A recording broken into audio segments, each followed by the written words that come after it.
ഞാനിവിടെ ഡിസ്കസ് ചെയ്യാൻ ഉദ്ദേശിക്കുന്നത് ഒരു സേവ് ചെയ്യുന്ന ഒരു വ്യക്തിക്ക് ഒരു ഫ്യൂച്ചറിലെ സെക്യൂരിറ്റി കൊണ്ടുവരാൻ സാധിക്കും.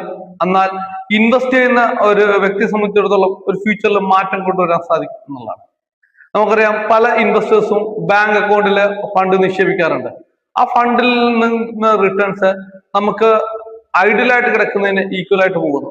കാരണം വേറൊന്നുമില്ല, നമ്മളറിയാതെ നമ്മുടെ കൂടെ സഞ്ചരിക്കുന്ന ഒരു ഐറ്റമാണ് ഇൻഫ്ലേഷൻ.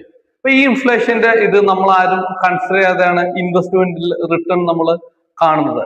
അതുമൂലം നമ്മൾ അവിടെ സെക്യൂരിറ്റിക്ക് ഇമ്പോർട്ടൻസ് കൊടുക്കുകയും ചെയ്യുന്നു. കാരണം കോമ്പൗണ്ടിങ്ങിന്റെ പവർ നമുക്ക് കാണണമെങ്കിൽ നമ്മൾ സേവ് ചെയ്യുന്ന ആ പൈസ നമ്മൾ ഇൻവെസ്റ്റ്മെന്റിലേക്ക് മാറ്റിവെക്കണം എന്നുള്ളതാണ്. കോമ്പൗണ്ടിങ് ഒരിക്കലും നെവർ സ്ലീപ്പ് എന്നുള്ള ആ ഒരു കൺസെപ്റ്റിലാണ് വർക്ക് ചെയ്യുന്നത്. കോമ്പൗണ്ടിങ്ങിൽ മൂലം കിട്ടിയാൽ മാത്രമേ ഒരു ഇൻവെസ്റ്റ്മെന്റിന്റെ ഗ്രോത്ത് നമുക്ക്, അല്ലെങ്കിൽ നമ്മുടെ ഫ്യൂച്ചറിൽ നമ്മുടെ ആ ഒരു ഇൻവെസ്റ്റ്മെന്റിൽ മൂലം നമുക്ക് മാറ്റം കൊണ്ടുവരാൻ, അല്ലെങ്കിൽ നമ്മുടെ ഫിനാൻഷ്യൽ സ്റ്റാൻഡേർഡിൽ മാറ്റം കൊണ്ടുവരാൻ നമുക്ക് സാധിക്കുള്ളൂ. കാരണം അപ്പോൾ സേവിങ് നമ്മൾ സേഫ് ആയിട്ട് പോകുന്നതിന് ഈക്വലാണ്. എന്നാൽ ഇൻവെസ്റ്റ്മെന്റ് അങ്ങനെയല്ല, നമ്മുടെ ഫ്യൂച്ചറിൽ മാറ്റം കൊണ്ടുവരാൻ സാധിക്കുന്നതാണ്. അപ്പൊ പല ഇൻവെസ്റ്റേഴ്സും നമ്മുടെ സേവിങ്ങിനാണ് കൂടുതൽ ഇമ്പോർട്ടൻസ് കൊടുക്കുന്നത്. അത് നല്ലത് തന്നെയാണ്. എന്നാൽ അതിനോടൊപ്പം തന്നെ ആ സേവിങ്ങിന്റെ ഒരു കുറച്ച് പെർസെൻറ്റേജ് നമ്മൾ ഇൻവെസ്റ്റ്മെന്റിലേക്ക് മാറ്റുവാണെങ്കിൽ നമുക്ക് കോമ്പൗണ്ടിങ് റേറ്റിൽ നമുക്ക് നല്ല റിട്ടേൺസ് കൊണ്ടുവരാൻ സാധിക്കുന്നതാണ്.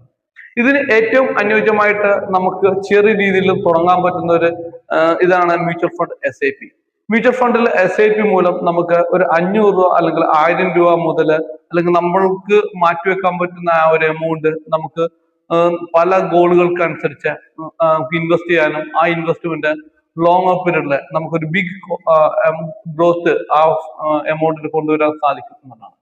അപ്പൊ മ്യൂച്വൽ ഫണ്ട് SIP എല്ലാവർക്കും ഉപകാരപ്പെട്ട് നമ്മൾ സേവ് ചെയ്യുന്നതിന് ഈക്വൽ ആയിട്ട് തന്നെ ഇൻവെസ്റ്റ്മെന്റിനും പ്രാധാന്യം കൊടുക്കുക. അത് നമ്മളുടെ ലൈഫിൽ ചേഞ്ചസ് കൊണ്ടുവരും. നമ്മൾ ഒരു ഇൻവെസ്റ്റർ ആണോ അല്ലെങ്കിൽ ഒരു സേവ് ചെയ്യുന്ന ഒരു ഇൻവെസ്റ്റർ ആണോ എന്നുള്ളത് അറിയിക്കുക. അതിന്റെ ഇമ്പോർട്ടൻസ് രണ്ടിന്റെയും വ്യത്യസ്തമാണ്. ആ ഒരു ഇത് കാഴ്ചപ്പാട്ടിൽ നിന്ന് മാറ്റം കൊണ്ടുവരികയും അതിലുള്ള ഡിഫറൻസ് മനസ്സിലാക്കി എല്ലാ ഇൻവെസ്റ്റ്മെന്റിലേക്ക് വരാൻ എല്ലാവർക്കും സാധിക്കട്ടെ. അതുമൂലം ഫ്യൂച്ചറിൽ മാറ്റം കൊണ്ടുവരാനും നിങ്ങളുടെ ലൈഫിൽ സാധിക്കട്ടെ എന്ന് ആശംസിക്കുന്നു.